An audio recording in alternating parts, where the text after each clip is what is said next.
নিজের প্রাণকে বিলিয়ে ২০ জন শিক্ষার্থীর প্রাণ বাঁচানো মাইলস্টোন কলেজের শিক্ষিকা মাহরিন চৌধুরীর জন্য কাঁদছে পুরো দেশ। মৃত্যুর পর তার পারিবারিক পরিচয় সামনে উঠে এসেছে। তিনি বাংলাদেশের সাবেক রাষ্ট্রপতি জিয়াউর রহমানের ভাতিজি। প্রয়াত রাষ্ট্রপতি জিয়াউর রহমানের আপন খালাতো ভাই মহিদুর রহমানের মেয়ে মাহরিন চৌধুরী। তার গ্রামের বাড়ি নীলফামারীর জলঢাকা উপজেলার বগুলাগাড়ি চৌধুরী পাড়ায়। তবে মাহরিন চৌধুরী কখনোই নিজের পারিবারিক রাজনৈতিক পরিচয় ব্যবহার করতেন না। মাহরিন চৌধুরী নীরবে নিভৃতে ছিলেন বিএনপির চেয়ারপারসন বেগম খালেদা জিয়ার পাশে। তিনি হাসপাতালে খাবার নিয়ে ছুটে যেতেন, কিন্তু কখনো প্রচারের আলোতে আসতেন না। এদিকে মাহরিন চৌধুরীর বীরত্বপূর্ণ আত্মত্যাগের ভূয়সী প্রশংসা করেছেন মালয়েশিয়ার প্রধানমন্ত্রী আনোয়ার ইব্রাহিম।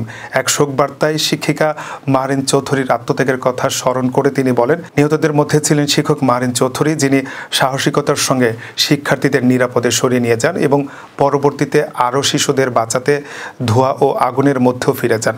তার অসামান্য সাহস ও আত্মত্যাগ স্মরণীয় হয়ে থাকবে।